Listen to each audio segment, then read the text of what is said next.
Hey guys, it's Arteries, otherwise known as ABN in the world of Chromehounds, and today we have another episode of How the Game Plays and Why, where we talk about what decisions are made, what communications are made, and how positioning within Chromehounds are important, and how we think about these things during the gameplay. Today we have a 4v4 on a map called Eager against Steve, Busta, UK Legend, and Blake. On my team, we have myself, ABN, Fantactics, Fameless, and Chef Boy. And part of the game is knowing your teammates and your enemy, right? Knowing what your teammates' strong suits are, what your enemy's strong suits are, and then game planning off of that, and then what you know about the map that you're about to play on. So, let's get into it, right? Just like last episode, what do we know about the map? Well, we know that the map fighting tends to go down in your face again, just like last episode, right here around this area. Either the enemy is going to push up and fight this ridgeline right here, right? They're going to probably go base 1, and we'll talk about why that is here in a second. They're either going to push up and fight that ridgeline, or they're going to push all the way up and try to get to the FCOM up here, right? Assuming that they think we're going to go maybe base 2, which is typically the pick for green side, right? So why do we think they're going to go base 1 and choose to make this fight, right? And so, well, why not go base 3 and fight this side over here? Well, the problem is with base 3 is that it's too exposed, right? A win condition in this game is dropping the enemy's base. So base 3 is way too exposed. It can be dropped very easily.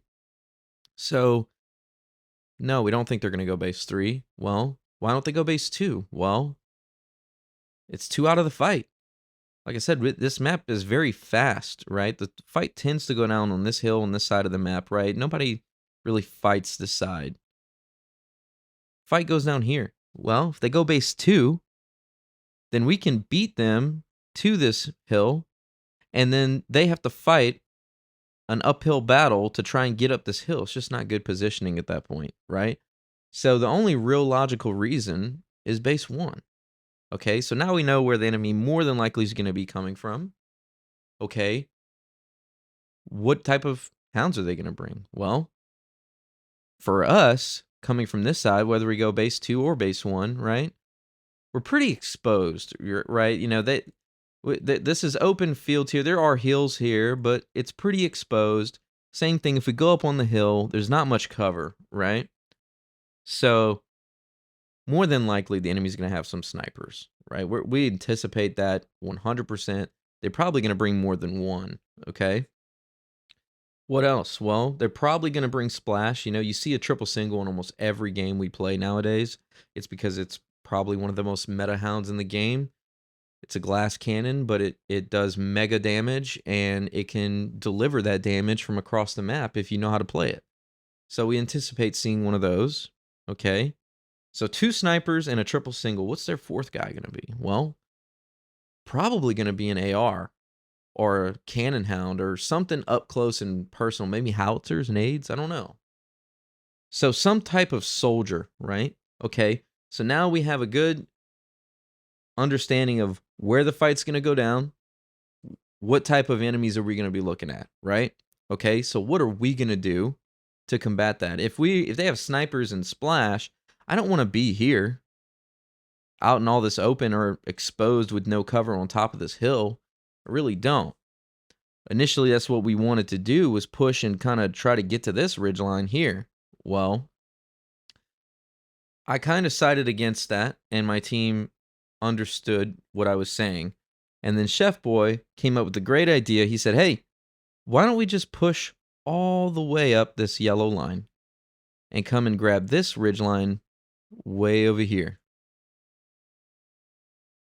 And boy, oh boy, can I tell you what a good decision that was. Whenever you switch it up on the enemy, right? They're game planning just like I'm game planning right here with you guys. They're doing this same thing. They're trying to think, where we're going to be, what we're going to bring to fight them, where's the fight going to go down, and they're planning just like we're planning. Okay? But whenever you throw an absolute curveball at them right here, and we decide to go up the 0 line into the orange zone and grab this beautiful ridge line right here, anticipating they're going to be right here on this ridge line, right?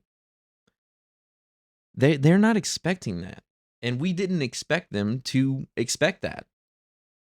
And that played out so beautifully here in this match. And it's such a good example of why where you choose to position and how you play a position is so vital within this game. And just your sheer presence in a position can completely alter how the team plays. It can even cripple a team, which you're going to see here in this game. So that's exactly what we did. We pushed up the 0 line, took this ridge. We had 2 snipers on our team, one with machine guns, one had some howitzers. So snipe machine gunner, snipe howitzer. Then we had another howitzer grenader, right? Fameless brought that. Chef Boy brought snipe machine guns. Fantactics brought snipers and howitzers, which is howitzers or splash. And then I brought cannons because I wanted to be up close and personal in this fight. And we went to this ridge. And you're about to see why it's so important how you decide to position in this game. So, as you can see, we run all the way to this ridgeline, and look at that. We're at the ridgeline where I want it to be. Where's the enemy team looking? Right? They have a sniper right here. They have a triple single right here. Both 2 things that we anticipated them bringing, right? Where they're looking.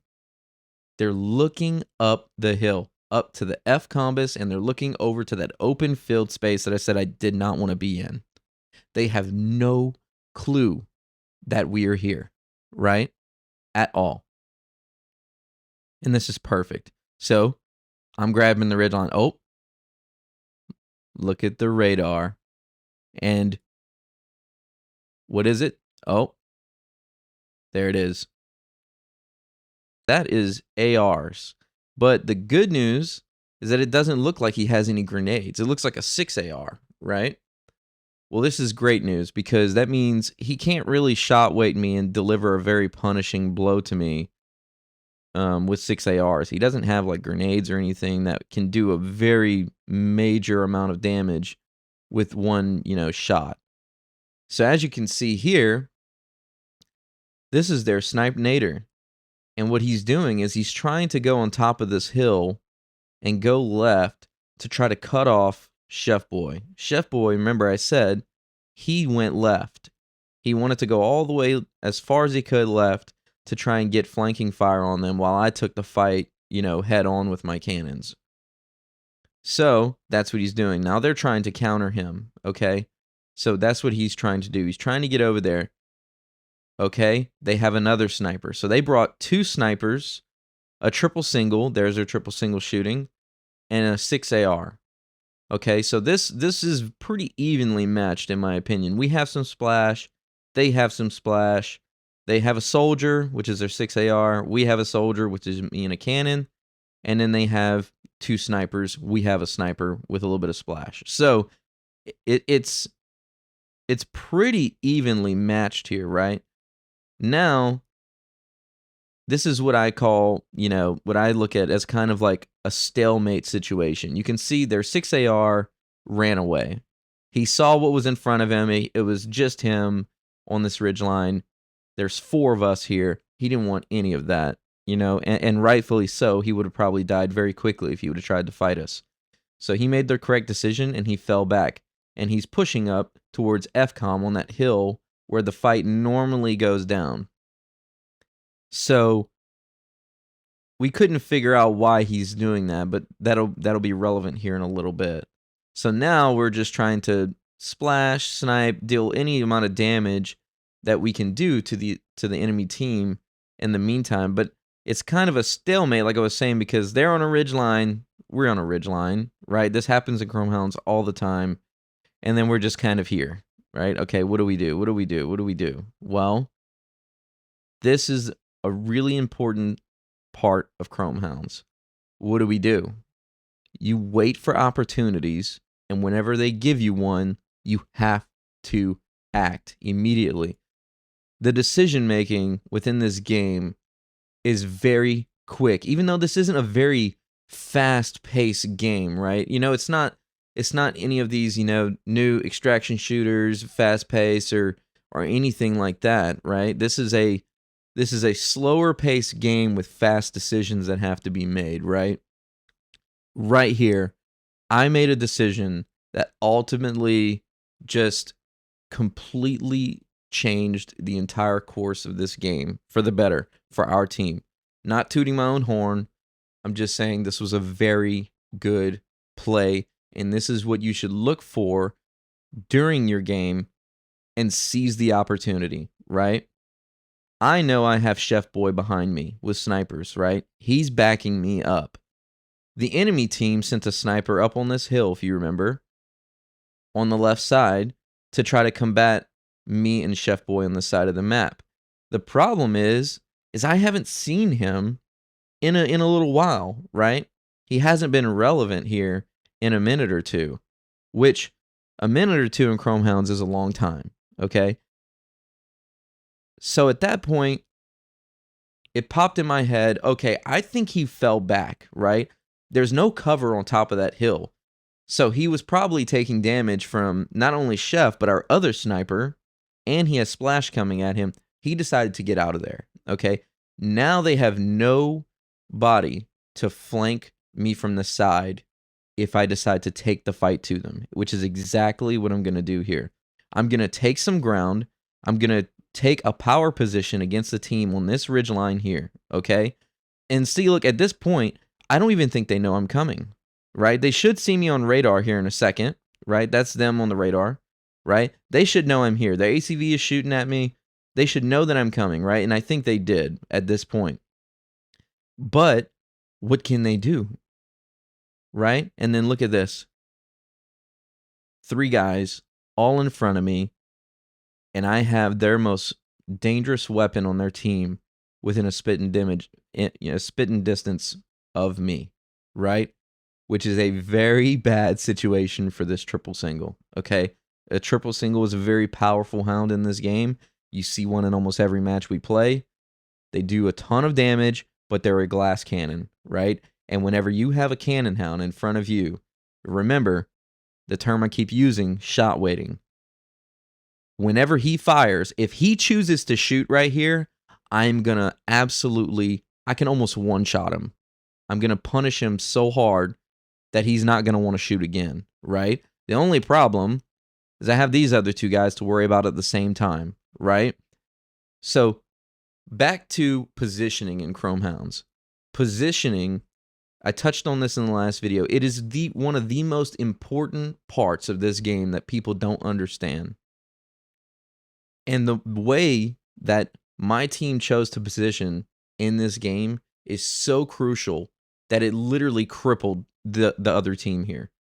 I pushed up and took ground and took an absolute power position against this team, right, on this hill line. I took the fight to them, and they're going to get punished for it, which you'll see here in a second. But I want to talk about this a little in more detail for the viewers here. So why, at this point, do you think that all 3 of them, it's 3-on-1, right? It's them versus just me. Why wouldn't they take the fight to me? Why wouldn't they just run at me and get me out of the game immediately? This guy has grenades. Steve has 4 grenades on this build, I believe. They could very quickly get me out of this game if they choose to. So the question is, why aren't they? Right? You'll see that they just don't, right? Why don't they take the fight to me? And here's the reason why. Chef Boy is behind me on a hill, waiting, just praying that they do that very thing, right? If they decide to push me here, they have to expose themselves on top of the hill. You can see my teammates just lighting fire into them, right? If they decide to walk up the hill to come fight me, they expose themselves to the rest of my team. And if they're looking at me, that means they're leaving side shots right there. You can see Chef Boy absolutely just slam that guy right here. You'll see it right there because he chose to come up the hill and try to get a shot on me. And that is part of good positioning and power positions within Chromehounds. Every decision matters, and me choosing to not fire my guns right there at him, even though he was standing still, opened up an opportunity for my teammate to put a very critical shot into that player, right? If I choose to shoot my guns right there at him because he was standing still, guess what? As soon as I shoot, he's going to shoot me. The triple single's going to shoot me because I'm reloading, right? Steve's going to hit me with 4 grenades in my face. I'm going to be hurting very quickly, right? But because I chose not to shoot at that very moment, it opened up an opportunity for my teammate to put in some major damage. And then guess what? Now, what happens? They're all like, oh crap, now we're getting shot in the side, okay? And then guess what? Now they're all on edge. They don't know what to do. They're getting flanked. I'm in a power position. They have no choice but to look at me. If they don't look at me, I'm going to absolutely butcher them, which I've already been kind of, I've put in a few good shots already on them. But look at this. They're all crippled. None of them are firing their weapons. None of them. Why? Because they can't. If they try, the only way they can try to fire their weapons is if they come up on top of this hill, because they have no shot on me or my teammates behind me unless they're on top of the hill. But if they go on top of the hill and they choose to look at me, as you saw just now, my teammates are going to punish them in the side. If they come up on top of the hill and choose to look at my teammates, what do you think I'm going to do to them? Crucial decision making and power positioning within Chromehounds. It all even comes down to when you decide to fire your weapons is crucial decisions within this game. And I think that's why people fall in love with this game. Everything matters, right? It's just a matter of when you decide to do it, how you do it, and whether or not you have backup from your team. It's just such a good feeling whenever you make a game plan and you execute it and it just works flawlessly. This is exactly what we wanted, Now I'm pretty much solo keeping 3 guys on their team,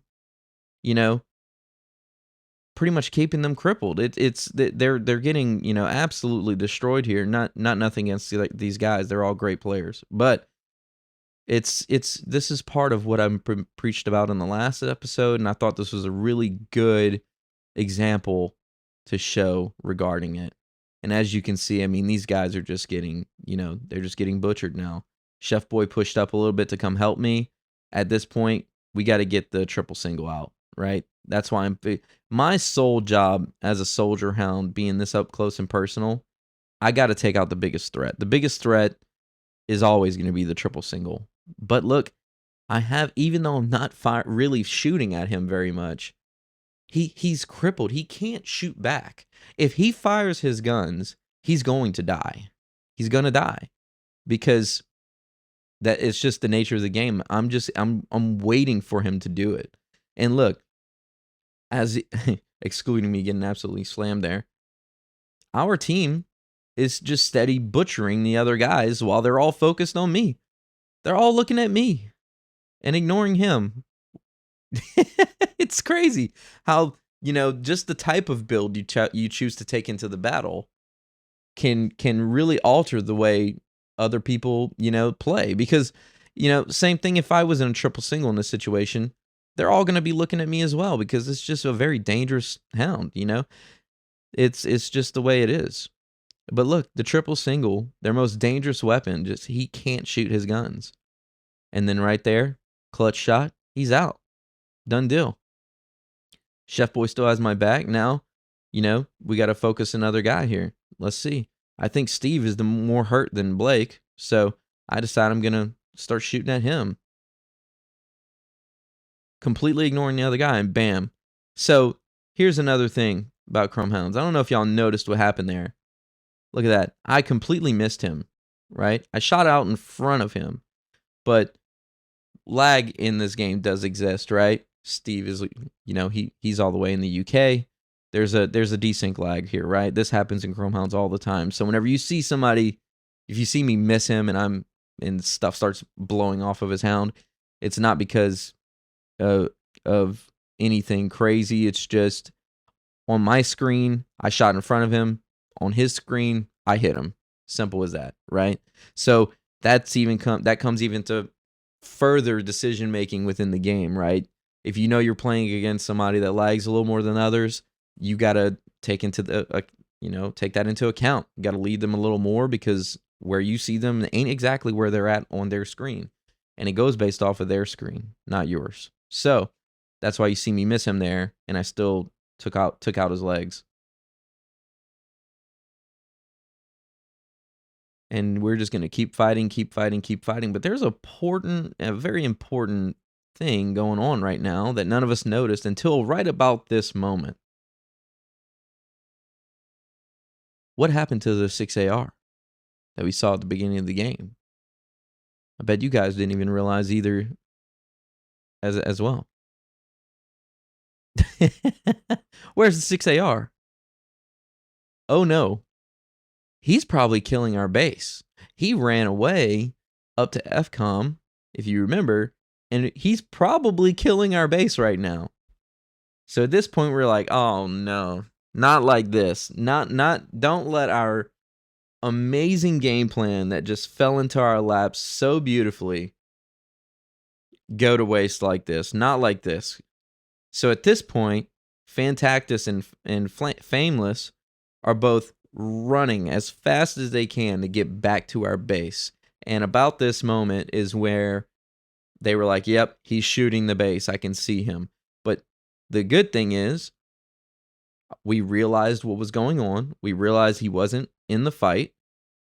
We acted on it immediately, right? You can't hesitate in this game.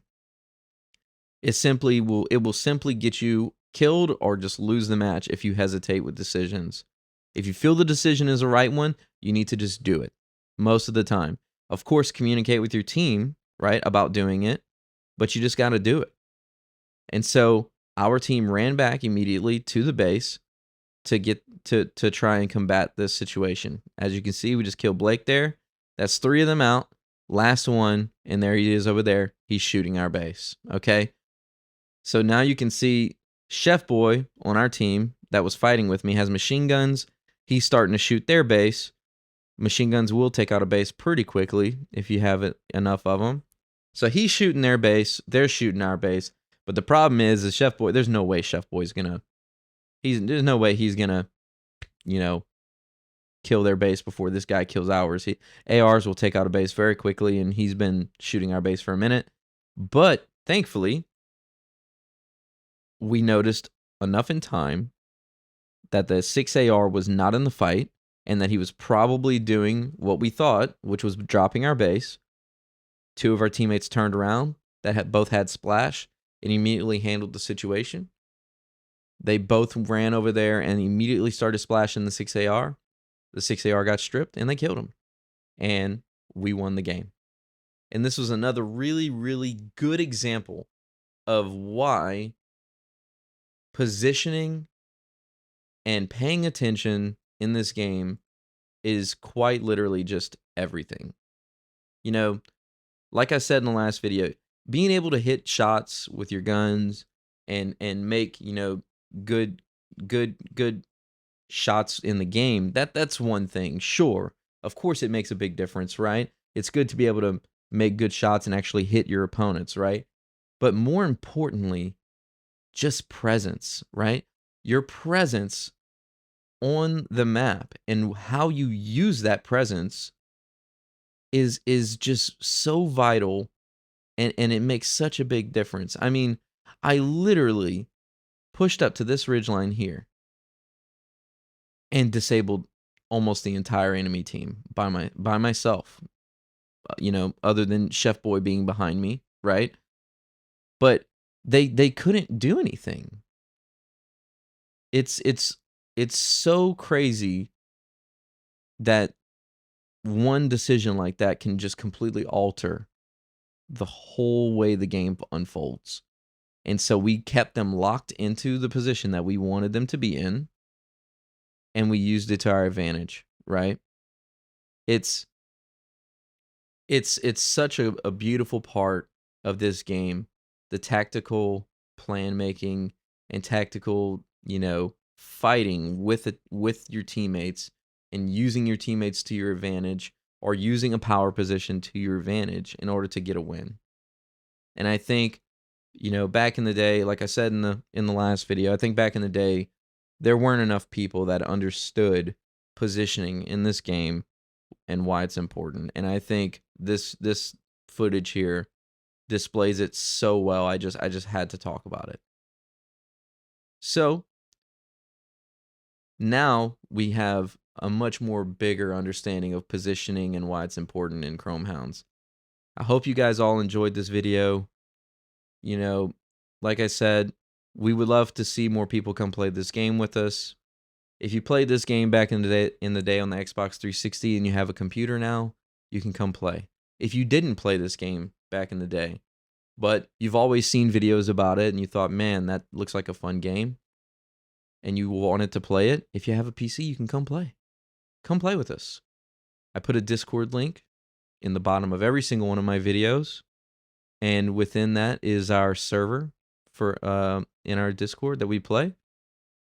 And there's install instructions all in there.